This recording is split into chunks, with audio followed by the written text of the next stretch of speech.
ایسے حالات میں جو ہے وہ ہم ذمہ داری کا مظاہرہ کریں، میڈیا خوف و ہراس نہ پھیلائے، اور عوام الناس کو چاہیے کہ وہ حکومت کی طرف سے لگائی گئی احتیاطی تدابیر کو اپنائیں، جس طرح کے ایک یہ ہے کہ ہجوم میں نہ جائیں، بازاروں کی طرف رخ نہ کریں، گھروں میں ٹھہرے رہیں۔ اور اس حوالے سے نبی کریم رؤوف الرحیم صلی اللہ علیہ وسلم کا یہ فرمان یاد رکھیں۔ ایک پوچھنے والا پوچھتا ہے، اللہ کے رسول من نجا، نجات کیا ہے، بچاؤ کا راستہ کیا ہے؟ پیارے نبی صلی اللہ علیہ وسلم نے فرمایا، میرے صحابہ بچاؤ اور نجات کا راستہ پوچھنا چاہتے ہو تو 3 باتوں پر عمل کر لو۔ ان میں سے پہلی چیز یہ تھی کہ امسک علیک لسانک، اپنی زبان کو قابو میں رکھ، کنٹرول میں رکھ، بیجا فالتو باتیں نہ کر، کیلا وکال سے دور رہ، اپنی زبان پر کنٹرول رکھ۔ اللہ کی طرف سے تجھ پر عافیت کا نزول ہوتا رہے گا، تو بچتا رہے گا، تجھ کے لیے نجات کا راستہ۔ اور یہ سب سے بچاؤ کا بہترین ذریعہ یہ ہے کہ تو اپنی زبان کو کنٹرول میں رکھ۔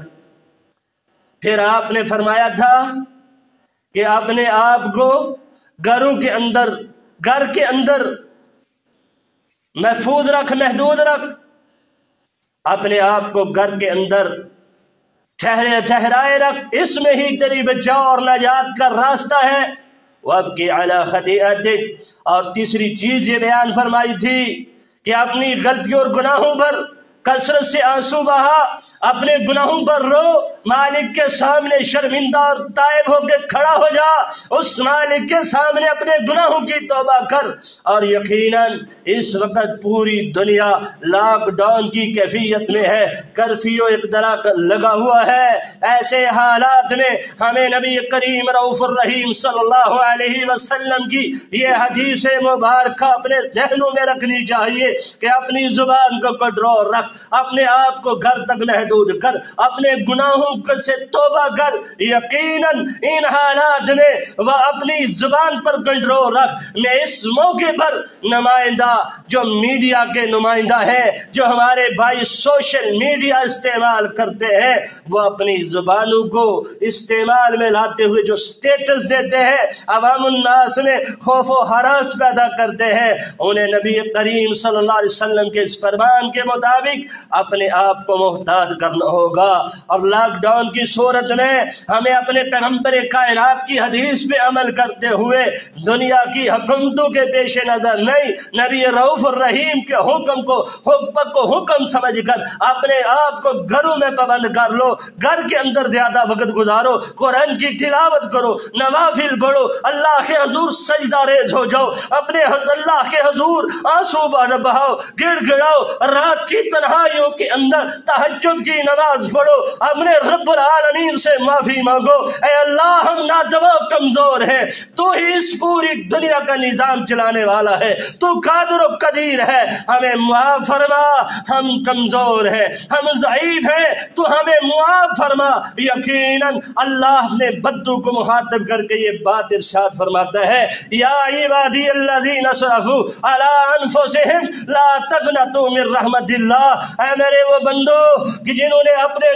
نفسوں پر ظلم کر لیے ہیں، وہ میری رحمت سے نا امید نہ ہو۔ اللہ کہیں کہتا ہے، یا قوم استغفروا، اے میری قوم، حضرت نوح اپنی قوم کو مخاطب ہو کے کہتے تھے، اے میری قوم اللہ سے بخشش طلب کرو، انہ کان غفارا، بے شک وہ تمہیں معاف کرنے والا ہے، یرسل السماء علیکم مدرارا، وہ تمہارے اوپر موسلا دھار بارشیں برسائے گا، وَيُمْدِدْكُمْ بِأَمْوَالٍ وَبَنِينَ، وہ تمہارے مالوں اور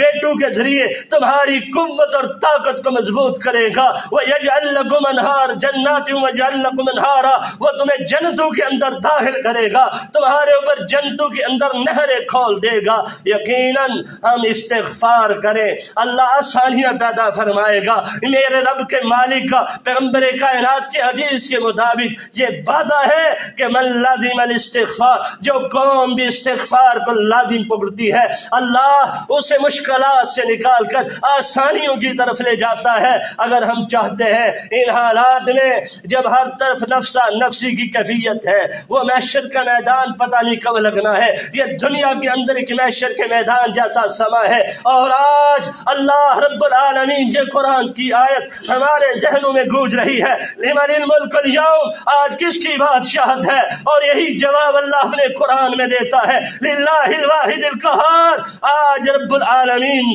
جبار و قہار کی حکومت اور ملکیت ہے۔ پھر جب یہ دیکھا جاتا ہے کورونا وائرس کا مریض ہے، اس حالت میں موت واقع ہوتی ہے، ڈاکٹر ہاتھ نہیں لگانے دیتے، اس کو آبائی گھر تک منتقل نہیں کیا جاتا، حکومتی نمائندے خود اس کو شاپر میں لپیٹ کر دفن کرتے ہیں۔ پھر قرآن مجید کی یہ آیت قیامت کا نقشہ پیش کرتی ہے، یومئذ یفر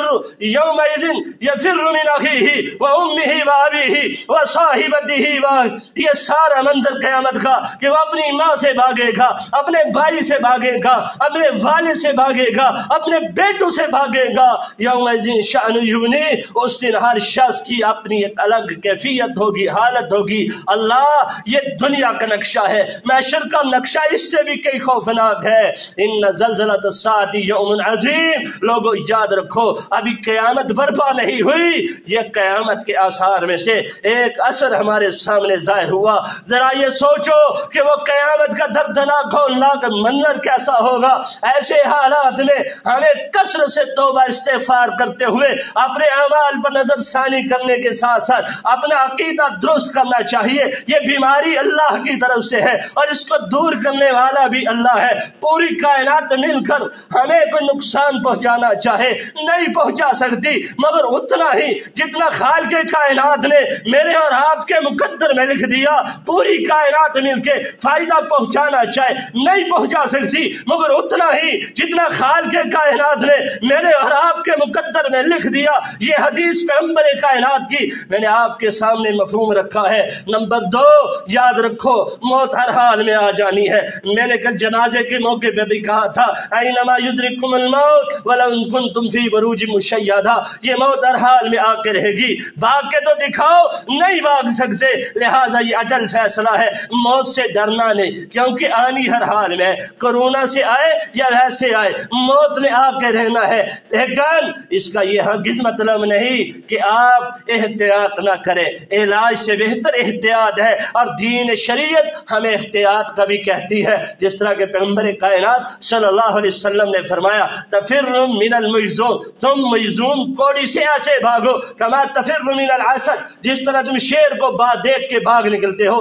یہ دین اسلام شرع ہمیں احتیاط کا بھی کہتی ہے۔ نمبر 3، ان مشکل حالات میں کئی دیہڑی دار مزدور بھی تھے، کئی ایسے لوگ بھی تھے کہ جن کی مدد کرنی چاہیے، اور کسی کو آپ ماسک دے کر مدد کر سکتے ہیں کیجئے، کسی کو اچھا مشورہ دے کر اس کی مدد کر سکتے ہیں تو کیجئے، کسی دیہڑی دار مزدور کے گھر میں راشن پہنچا کر مدد کر سکتے ہیں تو کیجئے۔ یاد رکھیے اللہ کے پیغمبر نے فرمایا، من نفس من قربت من قرب الدنیا، جو بندہ کسی بھی بندے کی دنیا کی پریشانیوں میں سے کوئی پریشانی دور کرے گا، اللہ کل قیامت کے دن جب میدان محشر برپا ہوگا اس کی پریشانیوں کو دور کرے گا۔ جو بندہ دنیا کے اندر کسی مسلمان کا پردہ رکھے گا، اللہ کل قیامت کے دن اس کا پردہ رکھے گا۔ جو بندہ دنیا کے اندر کسی بھائی کی مدد میں لگا رہتا ہے، اللہ اس کی مدد میں لگا رہتا ہے۔